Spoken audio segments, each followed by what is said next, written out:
मैं चेतन एक बार फिर से आपका स्वागत करता हूं विनायक क्लासेस डीडवाना के यूट्यूब चैनल पर। स्वागत है आप सभी का। जैसा कि पिछली क्लास में हमने पढ़ा कोशिका के बारे में, कोशिका की संरचना तक हम पहुंच गए थे। कोशिका की संरचना में कोशिका कला का अध्ययन किया और कोशिका द्रव्य का अध्ययन किया। ठीक है, कोशिका द्रव्य में अब हम अगला टॉपिक हम लेते हैं कोशिका अंग, सेल ऑर्गन, यानी कोशिका अंग।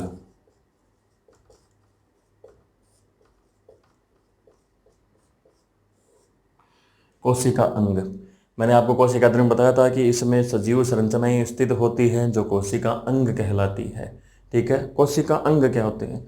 वही बात जो पहले बोली थी कि कोशिका द्रव्य में स्थित सजीव जो संरचनाएं हैं वो कोशिका अंग कहलाती है। लेकिन यहाँ पर यदि बात करें कोशिका अंग तो यह है झिल्ली युक्त। ठीक है, झिल्ली युक्त संरचनाएं होती है जो कि कोशिका अंग कहलाती है। यह कोशिका द्रव्य में स्थित होती है। एक देखो यहाँ पर एक इंटरेस्टिंग रोचक बात बताता हूँ, झिल्ली। ठीक है ना, झिल्ली की सार्थकता का एक अभी खूब ही ज़्यादा प्रकोप हुआ है, कोरोना कोरोना वायरस। ठीक है ना, झिल्ली की सार्थकता को समझिएगा। छोटी सी 1 मिनट की एक छोटी सी आपको रोचक बात बताता हूँ, आपके ज्ञान में वृद्धि होगी। झिल्ली की सार्थकता ऐसे है कि वायरस में झिल्ली उपस्थित नहीं होती है। वायरस में झिल्ली स्थित नहीं होती है, इसीलिए वायरस में जीवन के लक्षण तब तक लक्षित नहीं होते हैं जब तक कि वह किसी सजीव के शरीर में प्रवेश ना करे और उसकी कोशिका की मशीनरी का उपयोग करके अपने आप में बहुगुणन नहीं कर लेता। वह तब तक उसमें जीवन के लक्षण नहीं दिखते हैं। इसीलिए वायरस को सजीव और निर्जीव के बीच की योजक कड़ी कहा जाता है। यह होती है झिल्ली की सार्थकता।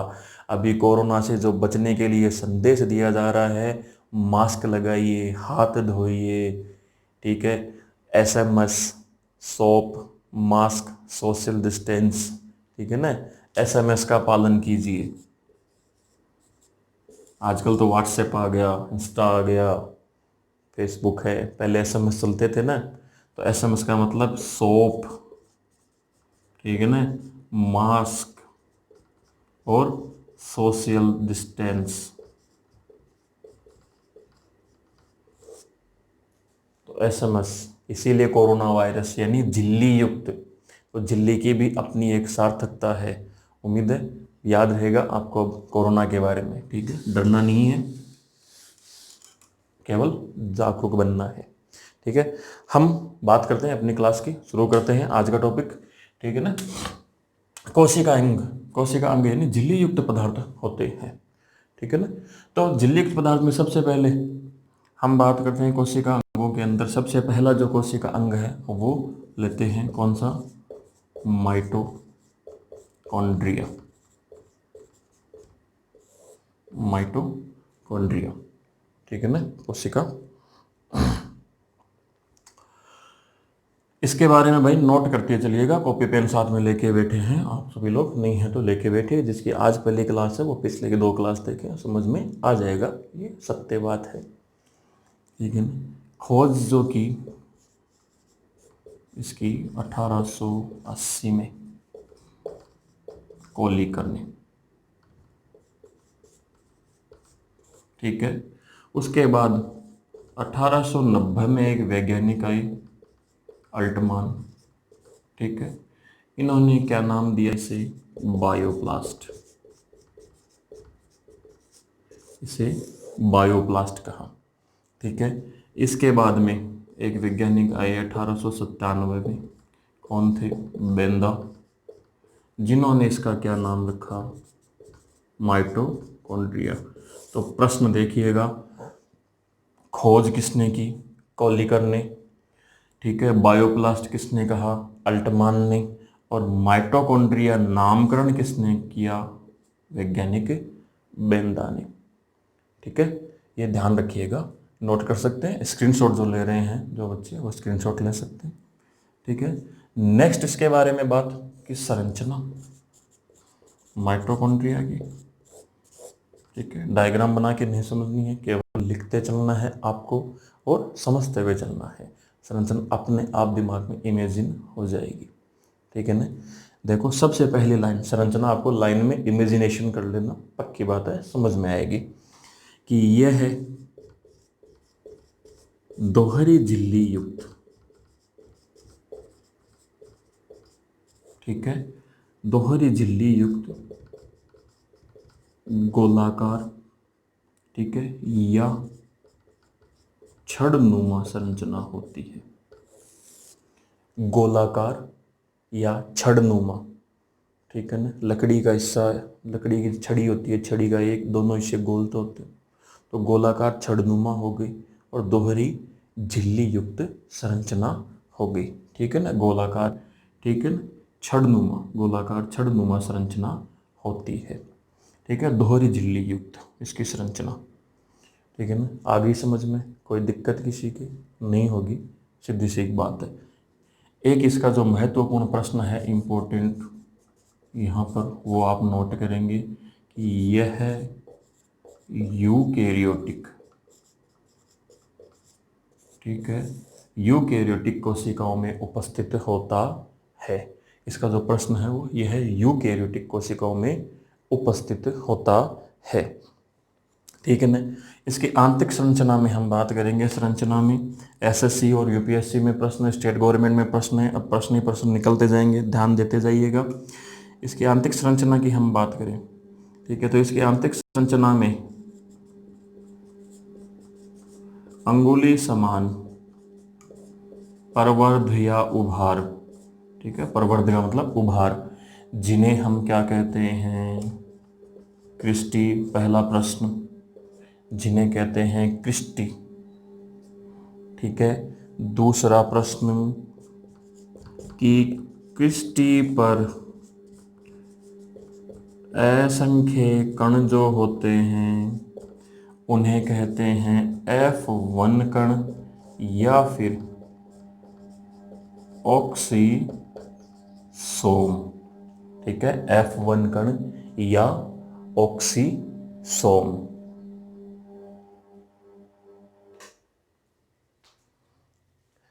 F1 कण या ऑक्सीसोम।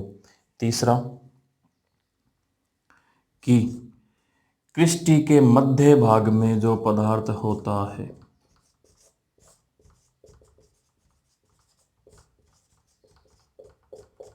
ठीक है, मध्य भाग में जो पदार्थ होता है वह कहलाता है अधात्री या मैट्रिक्स। ये इसके 3 प्रश्न, मुख्य संरचना से संबंधित 4 प्रश्न हो गए। दोहरी झिल्ली युक्त गोलाकार छड़नुमा भाग होता है, अंगुली के समान इस पे प्रवर्ध होते हैं, वो क्या कहलाते हैं, क्रिस्टी कहलाते हैं। ठीक है, और क्रिस्टी के ऊपर असंख्य जो कण होते हैं वो क्या कहलाते हैं, F1 कण या ऑक्सीसोम कहलाते हैं। क्रिस्टी के मध्य भाग को क्या कहते हैं, अधात्री या मैट्रिक्स कहते हैं। एक प्रश्न ऊपर आ गया है, इंपॉर्टेंट बताया है आपको कि यह किस में पाया जाता है, केवल यूकैरियोटिक कोशिकाओं में पाया जाता है। ठीक है ना। अब इसके कार्य,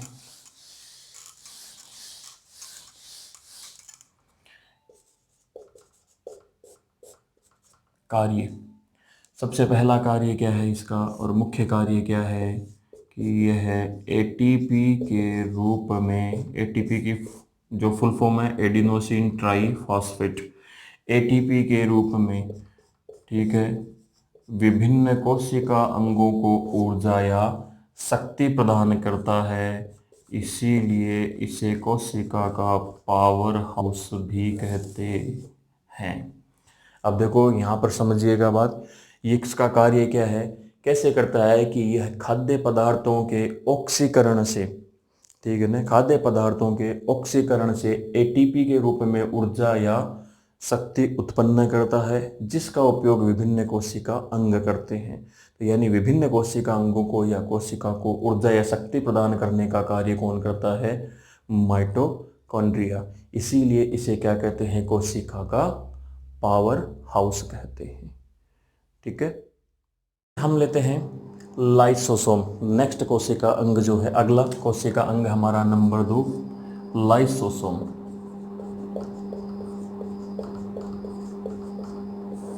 लाइसोसोम, सबसे पहली बात, खोज किसने की? डी डवे ने। ठीक है, डी डवे ने इसकी खोज की। संरचना कि यह है एकल झिल्ली युक्त, ठीक है, थैलीनुमा कोशिका अंग होता है। यह एकल झिल्ली युक्त, ठीक है, थैलीनुमा कोशिका अंग होता है।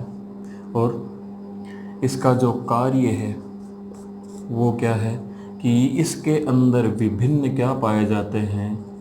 जल अपघटनी एंजाइम पाए जाते हैं। ठीक है ना, विभिन्न जल अपघटनी एंजाइम पाए जाते हैं। ये एंजाइम क्या करते हैं कि मृत कोशिका या कोशिका अंग का अपघटन करते हैं।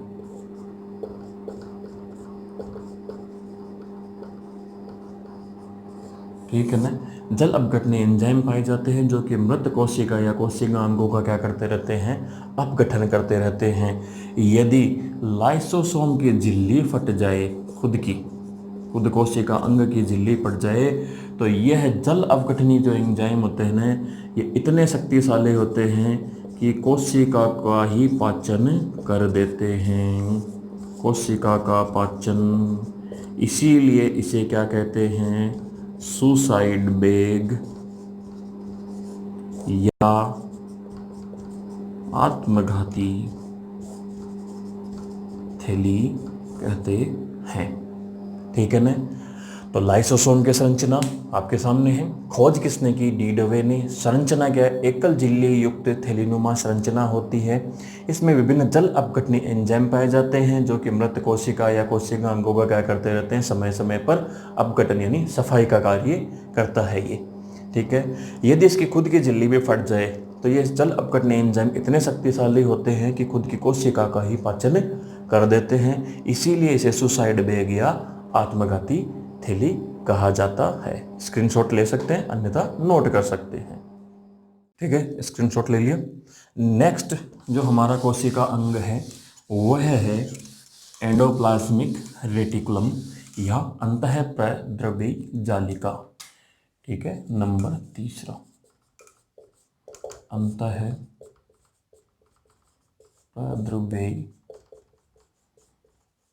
जालिका, एंडोप्लाज्मिक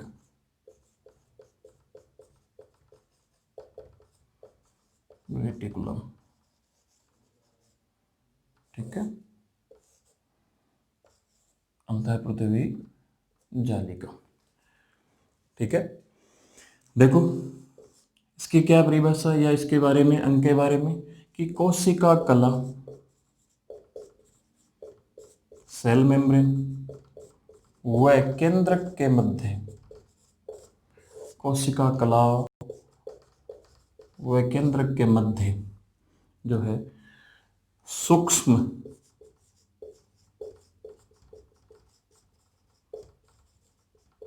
नलिकाओं की जालिका।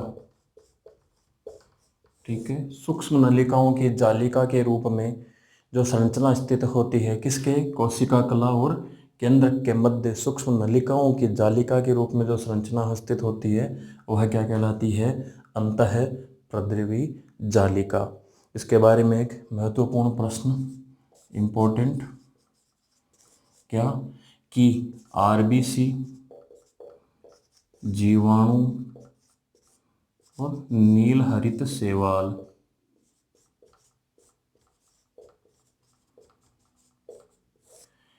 इन सभी में अभाव होता है। किसका? अंतःप्रद्रवी जालिका का। नोट कर लीजिएगा, इसमें आरबीसी में, जीवाणु में, नील हरित शैवाल में इसका क्या होता है? अभाव होता है। ठीक है ना, ये इंपॉर्टेंट प्रश्न, इसके बारे में ध्यान रखिएगा। दूसरा, अगली इसकी बात करते हैं, अंतःप्रदेश जालिका दो प्रकार की होती है। कौन सी? नंबर एक होती है रफ या खुरदरी, ईपीआर, REPR, ठीक है ना। खुरदरी अंतःप्रदेश जालिका क्यों होती है खुरदरी? क्योंकि इसके ऊपर राइबोसोम,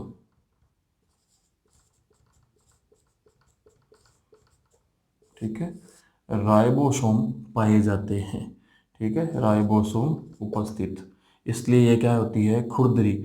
और राइबोसोम कार्य क्या करते हैं? प्रोटीन संश्लेषण का, ठीक है। और दूसरी जो होती है वो क्या होती है? स्मूथ, या हम कह सकते हैं चिकनी अंतःप्रदेवी जालिका, ठीक है। इस पे क्या होगा?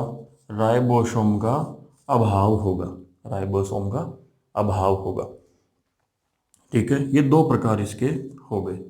अब इसका एक मुख्य प्रश्न एक और निकलता है कि अंतःप्रदेवी जो जालिका होती हैं यह क्या काम करती है, ठीक है ना, कि कोशिका कला और केंद्रक के मध्य, देखो एक तो यहीं पर है, परिवहन का कार्य करती है, ठीक है। कोशिका कला और केंद्रक के मध्य परिवहन का कार्य करती है, सामंजस्य स्थापित करती है, जो भी है।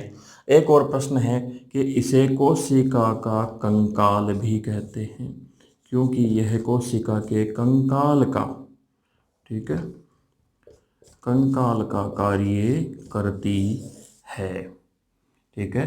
तो ये थी आपकी अंतःप्रदेवी जालिका। सूक्ष्म नलिकाओं की जालिका के रूप में कोशिका कला और केंद्रक के मध्य संरचना स्थित होती है, जो कि इनके मध्य ही परिवहन का कार्य भी करती है। दो प्रकार की होती है, खुरदरी, राइबोसोम उपस्थित होते हैं इसलिए खुरदरी हो गई, और जिस पर राइबोसोम उपस्थित नहीं होते हैं वो कौन सी होगी? स्मूथ हो गई, यानी चिकनी अंतःप्रदेवी जालिका। RBC में, जीवाणुओं में, ठीक है, नील हरित शैवाल में ये क्या होती है? अनुपस्थित या इसका अभाव होता है। कोशिका का कंकाल किसे कहते हैं? तो अंतःप्रदेवी जालिका को, क्योंकि यह कोशिका के कंकाल का कार्य करती है, ठीक है। स्क्रीनशॉट या नोट जो भी आप कर रहे हैं कर लीजिएगा, 1 मिनट में स्क्रीनशॉट ले लिया होगा। अगला हम अपना अंग लेते हैं, कोशिका अंग। इसके बारे में एक छोटी सी बात, हम इसकी खोज के बारे में लिखना हम भूल गए। तो इसकी जो खोज की गई है वो है KR पोर्टर द्वारा, ये भी लिख लीजिएगा, ठीक है। इसकी खोज की गई है KR पोर्टर द्वारा, ठीक है ना। अंतःप्रदेवी जालिका की खोज KR पोर्टर द्वारा, ठीक है। अगला हम अपना अंग लेते हैं,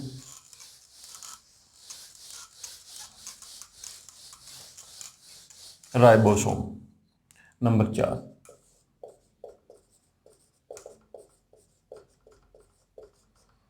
राइबोसोम, ठीक है।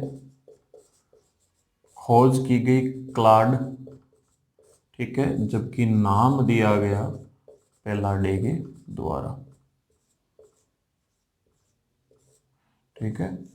खोज की गई क्लाड के द्वारा और नामकरण किया गया वैज्ञानिक पेलाडे के द्वारा। राइबोसोम कोशिका द्रव्य में स्वतंत्र अवस्था में या बिखरी हुई अवस्था में स्थित होते हैं, ठीक है। कोशिका द्रव्य में ये स्वतंत्र या बिखरी हुई अवस्था में, और उसके अलावा अभी जस्ट पहले ही पढ़ा है हमने क्या, कि रफ एंडोप्लाज्मिक रेटिकुलम पर स्थित होते हैं, ठीक है, तथा REPR पर, ठीक है, उपस्थित होते हैं, ठीक है ना। दो प्रकार के होते हैं। 17S किस में पाए जाएंगे? तीसरी बार पढ़ रहे हो, प्रोकैरियोटिक में। प्रोकैरियोटिक कोशिका कौन सी होती है? रिवीजन कर लेना साथ में ही, जिनमें कोशिका अंग, सुविकसित कोशिका अंगों का, कोशिका केंद्रक कला का अभाव होता है। और दूसरा होता है 80S, ठीक है, ये किस में पाए जाएंगे? यूकेरियोटिक के अंदर, ठीक है, दो प्रकार के। और इनका मुख्य कार्य क्या होता है? प्रोटीन संश्लेषण का मुख्य कार्य होता है प्रोटीन संश्लेषण का। एक छोटी सी एक बात और ध्यान रखना यहाँ पर कि ये है क्या होते हैं? झिल्ली रहित होता है, ठीक है, यह है राइबोसोम। खोज क्लाड के द्वारा, पेलाडे के द्वारा कोशिका द्रव्य में स्वतंत्र अवस्था में बिखरे हुए रहते हैं। ठीक है, और उसके अलावा कहाँ पाए जाते हैं? रफ एंडोप्लाज्मिक रेटिकुलम यानी खुरदरी पर। और ये बने हुए किससे होते हैं? एक प्रश्न आया हुआ है, याद आ गया, आरएनए और प्रोटीन से बने होते हैं। ठीक है, दो प्रकार के 70S और 80S प्रकार के। मुख्य कार्य जो है वो क्या होता है? प्रोटीन का संश्लेषण करना, और आरएनए प्रोटीन से बने होते हैं, झिल्ली रहित होते हैं। स्क्रीनशॉट या नोट कर लीजिए इसको। अगला लेते हैं हम अपना टॉपिक, अगला कोशिका अंग, वो है गोल्जी कॉइल।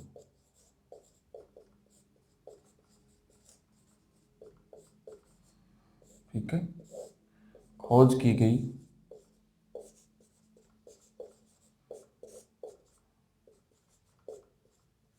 कैमिलो गोल्जी द्वारा, कैमिलो गोल्जी द्वारा की गई। यह है केंद्रक के पास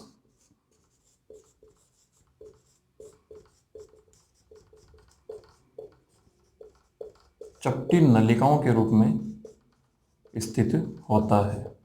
ठीक है, केंद्रक के पास चपटी नलिकाओं के रूप में स्थित होता है। इसके दो अन्य नाम भी हैं गोल्जी कॉइल के। ठीक है, एक इसे लाइपोकॉन्ड्रिया भी कहते हैं। ठीक है, इसे लाइपोकॉन्ड्रिया भी कहते हैं, जबकि पादपों में, ठीक है, पादपों में इसे डिक्टियोसोम भी कहा जाता है। नोट करते जाइएगा साथ में कि पादपों में इसे डिक्टियोसोम भी कहा जाता है, और इसका अन्य नाम क्या है? लाइपोकॉन्ड्रिया। केंद्रक के पास छोटी नलिकाओं के रूप में कार्य। ठीक है ना, ये क्या करता है? कोशिका के अंदर शर्करा है और प्रोटीन संश्लेषण थोड़ी बहुत मात्रा में। मुख्य कार्य प्रोटीन संश्लेषण का किसका है? राइबोसोम का। ठीक है ना, प्रोटीन संश्लेषण का कार्य करता है। ठीक है, और ये है क्या करता है कि अनेक पदार्थों का स्त्रावण करता है। ठीक है, अनेक पदार्थों का स्त्रावण करता है और शर्करा प्रोटीन संश्लेषण का कार्य करता है। यह था गोल्जी कॉइल। ठीक है, दोनों नाम याद रखिएगा, प्रश्न है आपके। पादपों में से डिक्टियोसोम कहा जाता है और लाइपोकॉन्ड्रिया कहा जाता है। ठीक है, केंद्रक के पास चपटी नलिकाओं में कार्य हो गया और खोज होगी कैमिलो गोल्जी के द्वारा। ठीक है, नेक्स्ट हम अपना लेते हैं कोशिका अंग जो है, नेक्स्ट कोशिका अंग तारककाय या सेंट्रोसोम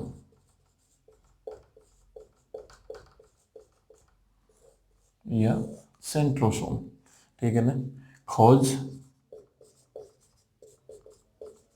वॉन बेंडेन ने की। ठीक है ना, केंद्रक के निकट सूक्ष्म तारे के समान आकृति की जो संरचना होती है, ठीक है ना, तारे की समान आकृति की जो संरचना होती है वह क्या कहलाती है? तारककाय। तारककाय के अंदर दो तारक केंद्र स्थित होते हैं, या फिर इन्हें कह दो सेंट्रियोल। दो तारक केंद्र स्थित होते हैं। ये तारक केंद्र क्या करते हैं कि कोशिका विभाजन के समय, कोशिका विभाजन के समय तर्कु का निर्माण करते हैं। ठीक है, या फिर स्पर्म यानी शुक्राणु की पूंछ का निर्माण भी करते हैं। ठीक है ना, तारक केंद्र तारककाय खोज वान बेंडेन ने की। केंद्र के निकट तारे की समान आकृति जो होती है, ठीक है, वो तारक केंद्र कहलाते हैं। तो इसकी मुख्य बात कि यह मुख्यतः है जंतु कोशिकाओं में, जंतुओं की कोशिकाओं में पाया जाता है, और जंतुओं में जो कोशिका विभाजन होती है उसके दौरान शुक्राणुओं के पूंछ का निर्माण करती है, क्योंकि यहाँ पर मैंने शुक्राणु लिखा तो जंतु कोशिका ही होगी, सीधी सी बात है। ठीक है, तो मुख्यतः जंतु कोशिकाओं में पाया जाता है। स्क्रीनशॉट ले सकते हैं आप। अब आगे चलो, आगे चलते हैं। आगे है नेक्स्ट कोशिका अंग हमारा। ठीक है, वो कौन सा है? रिक्तिका, वैक्यूल। ठीक है ना, रिक्तिका। रिक्तिका क्या है? इसके बारे में, यदि कोशिका अंग कहाँ स्थित होता है, तो कोशिका द्रव्य में यानी साइटोप्लाज्म में, ठीक है, बुलबुले, छोटे और बड़े बुलबुले के समान संरचनाएं स्थित होती है, बुलबुले के समान संरचनाएं स्थित होती है, वो क्या कहलाती है? रिक्तिका कहलाती है। यहाँ ध्यान रखना, मुख्यतः है पादपों में, ठीक है, यह बड़ी होती है। पादपों में यह संरचना क्या होती है? बड़ी होती है। ठीक है, बुलबुले के समान संरचना है कोशिका द्रव्य के अंदर। इनका कार्य क्या होता है? जल व खाद्य पदार्थों का संग्रहण करना।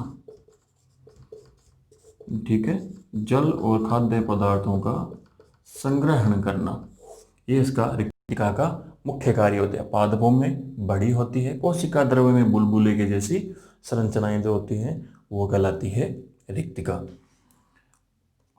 एक और इसके बारे में छोटी सी जानकारी, प्रश्न जो है वो ध्यान रखना कि फलों में या पुष्प में जो रंग प्रदान होता है वह होता है एंथ्रोसाइनिन पदार्थ के कारण।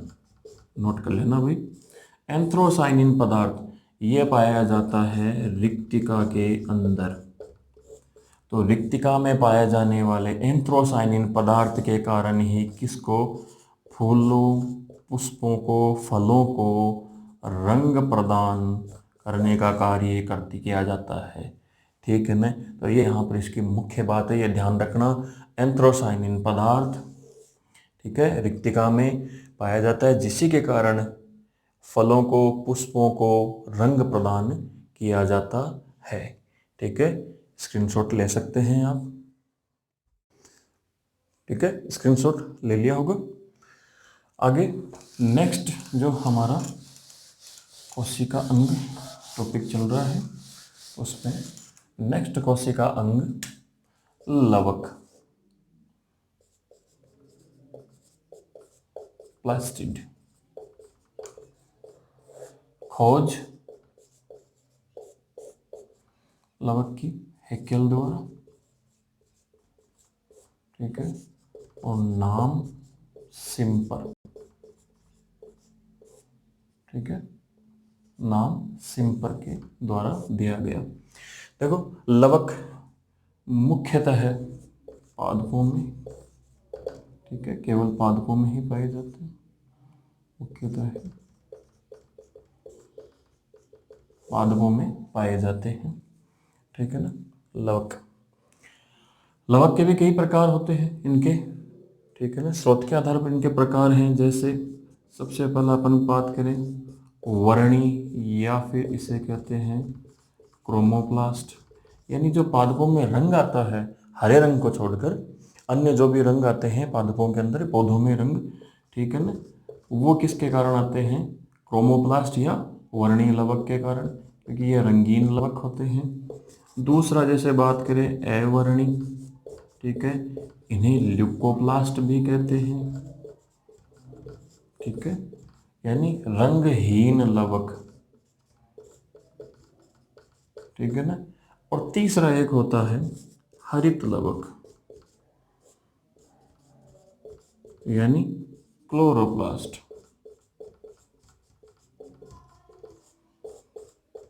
ठीक है ना, क्लोरोप्लास्ट, हरित लवक। देखो, हरित लवक मुख्य कार्य क्या होता है? पौधे के अंदर फोटोसिंथेसिस, प्रकाश संश्लेषण की क्रिया, और यदि हरा रंग प्रदान करना, ठीक है, हरे रंग के लवक, ठीक है ना, फोटोसिंथेसिस या प्रकाश संश्लेषण की क्रिया द्वारा भोजन बनाने का कार्य करते हैं। ठीक है ना, हरित लवक होते हैं। तत्व की यदि बात आ जाए कि हरा रंग किस कारण होता है, तो मैग्नीशियम होगा। ध्यान रखना, क्योंकि मैग्नीशियम तत्व का अवशोषण होता है, वो हरे रंग, हरित लवक के हरे रंग बनने में सहायक, इसलिए तत्व की यदि बात आएगी तो मैग्नीशियम तत्व के कारण हरा रंग। बाकी हरा रंग पत्तियों में किस कारण है, हरित लवक के कारण। मुख्य कार्य है फोटोसिंथेसिस, प्रकाश संश्लेषण का कार्य द्वारा भोजन निर्माण की क्रिया करना। हरित लवक स्ट्रक्चर भी है खैर, लेकिन आपके भी कंपटीशन के लेवल से स्ट्रक्चर में नहीं, क्योंकि इसके अंदर जो आंतरिक संरचना में जो इसकी आंतरिक संरचना होती है उसे स्ट्रोमा कहते हैं, ठीक है ना। स्ट्रोमा के अंदर जो संरचना होती है ऐसी सिक्के नुमा संरचनाएं होती है, वो थाइलेकोइड कहलाती है। थाइलेकोइड को जोड़ने वाली संरचना ग्रेना कहलाती है, और दो ग्रेना को जोड़ने वाली संरचना इंटरग्रेनम कहलाती है। इस प्रकार फिर हरित लवक की संरचना भी है, लेकिन ये आपके कोशिका अंग, ठीक है ना। कोशिका अंग आपने अभी तक सारे जो भी हैं कोशिका अंग, इनके बारे में अध्ययन किया।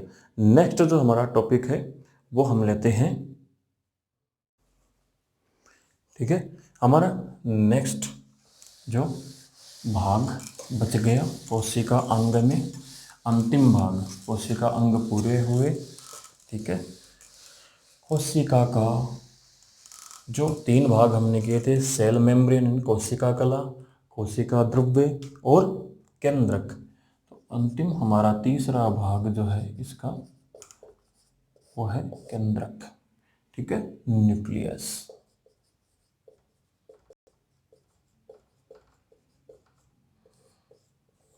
केंद्रक, ठीक है। केंद्रक की खोज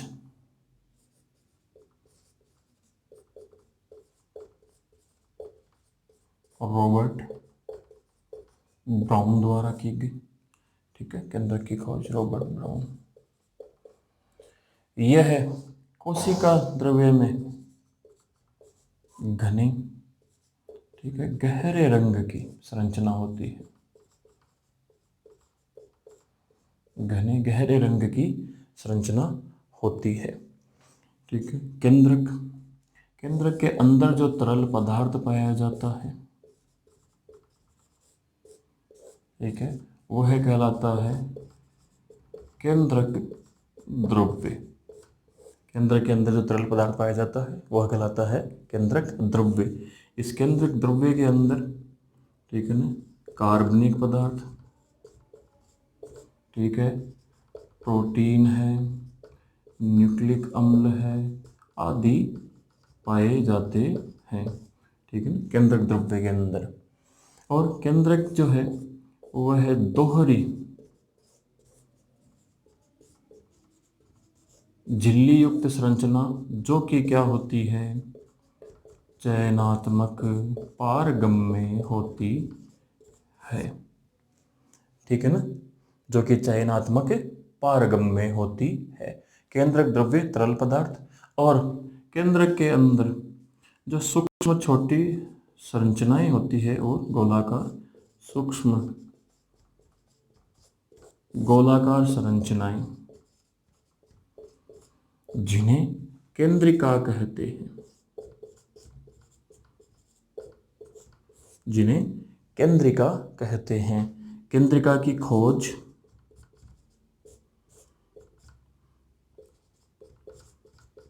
फोंटाना नामक वैज्ञानिक ने की, और केंद्रिका नाम जो दिया वो दिया बोमेन, ठीक है। केंद्रिका छोटी संरचनाएं जो होती है केंद्रिका, और उन केंद्रिकाओं का, ठीक है ना, जाल, ठीक है ना, एक पतले धागे केंद्रिका के अंदर, ठीक है ना, केंद्रक के अंदर केंद्रिका पतले धागे नुमा, ठीक है ना, जिन्हें कहते हैं क्रोमेटीन धागे, ठीक है ना। क्रोमेटीन धागों का एक जाल बना हुआ रहता है, और ये क्रोमेटीन धागे ही विभाजन के समय, कोशिका जंतुओं में कोशिका विभाजन के समय किसका निर्माण करते हैं, क्रोमोसोम का निर्माण करते हैं, जिन्हें गुणसूत्र भी कहते हैं, ठीक है। तो यानी केंद्रक जो है वह कोशिका का क्या होता है, मुख्य नियंत्रण अंग कह दो या भाग, मुख्य नियंत्रण अंग या भाग होता है।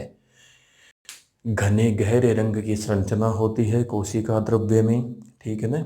वह खोज की गई रॉबर्ट ब्राउन के द्वारा। इसमें पाया जाने वाला तरल पदार्थ जो है वह केंद्रक द्रव्य कहलाता है, जिसमें कार्बनिक पदार्थ है, न्यूक्लिक अम्ल है, प्रोटीन है, सब स्थित रहते हैं। दोहरी झिल्ली युक्त संरचना होती है। सूक्ष्म पार जो सूक्ष्म गोलाकार संरचना है वो केंद्रिका कहलाती है। केंद्रिका की खोज फोंटाना ने की, नामकरण बोमेन ने दिया। धागे पाए जाते हैं, धागेनुमा संरचनाएं, वो क्रोमेटिन धागे कहलाते हैं, जाल बन जाता है। और वो ये जाल ही या क्रोमेटिन धागे ही कोशिका विभाजन के समय क्रोमोसोम या गुणसूत्र का निर्माण करते हैं, ठीक है। अब एक मुख्य बात इसमें रह जाती है, वो ये है कि जंतु कोशिकाओं के अंदर तो ये कि कहाँ पर स्थित होता है, मध्य भाग में, जबकि पादप कोशिकाओं में ये कहाँ होता है, परिधि की ओर। ऐसा क्यों? क्योंकि अभी एक अपन टॉपिक पढ़ा था रिक्तिका वैक्यूल। रिक्तिका मुख्यतः पादपों में क्या होती है, बड़ी। तो रिक्तिका बड़ी होने के कारण यह पादपों में कहाँ आ जाता है, परिधि की ओर, ठीक है। ये थी कोशिका विज्ञान से संबंधित कुछ बातें। उम्मीद है कि आपने सारी नोट की होगी और ध्यान से पढ़ा होगा और समझ में भी आया होगा।